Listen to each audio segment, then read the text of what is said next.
Hi there, it's Andrew here from Culloden Christian Assembly. Just leaving with you a few thoughts from John's Gospel. I'm hoping to do a little series through John's Gospel, just thinking through it for anybody who perhaps is interested in Christianity. So if you want to stay with us, we'll be going through it 5-minute chunk by 5-minute chunk. You can read along with us. We'll try and discover what the Bible really says and what John's Gospel really says about Jesus. This is really important. So many people have things to say about Christ, and perhaps it would be good just to go back to what the first century Christians thought about Jesus. I mean, right back then when he was about. So what I want to do is read with you through John's Gospel.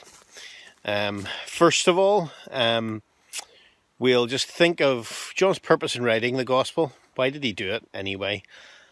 Maybe ask ourselves a question or two about that, and then what we'll do is we'll break down into the smaller bits and pieces of John's Gospel and see what we can discover as we go along.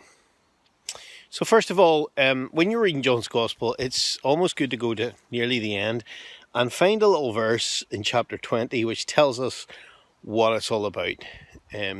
John puts it like this. He says, "These things are written that you might believe that Jesus is the Christ, the Son of God, and that believing you might have life in his name."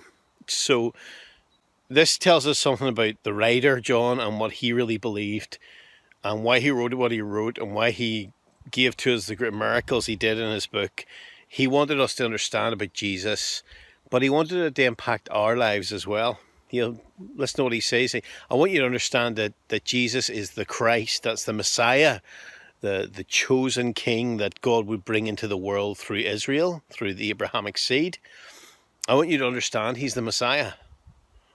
There are many who might claim to be the Messiah, but I'm saying I believe he is the Messiah, and my book has been written to prove that very point. He is the Messiah. He is the coming king, the one who has come to deliver his people, as another gospel writer puts it, from their sins. And so right at the beginning, when we're thinking of John's Gospel, it's good to understand what the writer, what the author is wanting to convey to us. He's wanting us to understand that he believes that Jesus is the Messiah. Now, he doesn't stop there. He says that Jesus is the Messiah, or the Christ, same word, just one's Greek and one's Hebrew, the Son of God.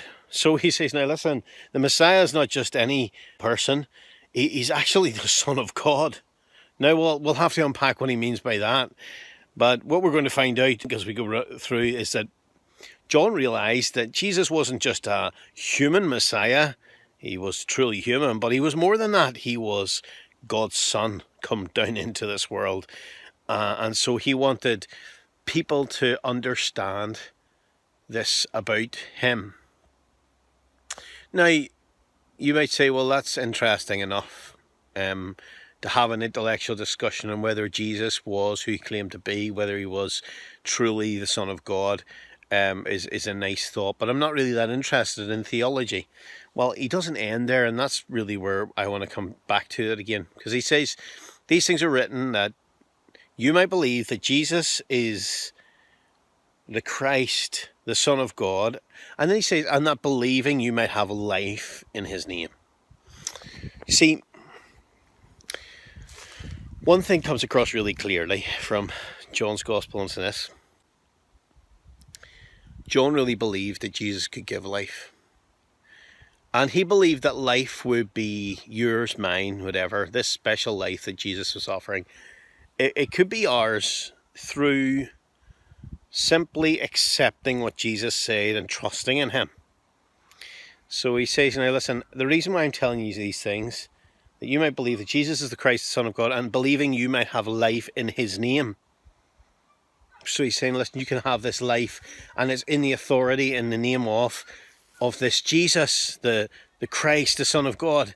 And he says, how can you have it? He tells us at the start that you might believe that he is the Christ. And so this is the first study, introductory, tells us that what this author is really trying to convey throughout his book. So keep this in mind and think about it as you crack open John's Gospel, read the last verse of chapter 2, last verses of chapter 20, and then start in verse 1 of chapter 1. That'll be your next study. Thank you.